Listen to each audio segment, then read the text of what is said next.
Qu'est-ce que c'est d'être jusqu'au bord dans votre vie avec Jésus? C'était cela notre message en Jean chapitre 2. Nous avons vu que Jésus était invité à un mariage, invité d'aller simplement.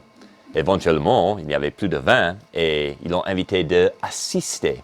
Et on a remarqué que dans nos vies, très souvent, on invite Jésus d'aller avec nous, d'assister même dans notre vie quand nous avons des problèmes. Mais son pouvoir, sa provision n'était pas vue à cet instant. C'était à le moment que sa mère disait « Faites ce qu'il dit ». Pas simplement assister, mais d'administrer. C'était à ce point qu'on a vu la puissance de Dieu à travers le miracle de changer cette eau en vin.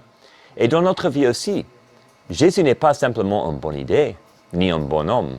Il est Dieu, Dieu lui-même. Et si vous voulez Jésus dans votre vie, il vient comme Dieu, dirigeant, Seigneur de tout. Et nous voyons encore un peu plus tard que ses serviteurs, en obéissant la parole de Dieu, ce que Jésus lui l'ont dit de remplir ses vases avec l'eau, on a vu que leur obéissance de mettre l'eau dans ces vases, éventuellement, c'était le vin qui a béni tout le mariage. Même chose dans notre vie. Quand nous sommes obéissants au Seigneur, nous voyons que tout le monde autour de nous seront bénis à travers de cette obéissance. Mais ils ont rempli les vases jusqu'au bord. Pas assez, pas beaucoup, mais jusqu'au bord. Dans votre vie, est-ce que c'est le cas?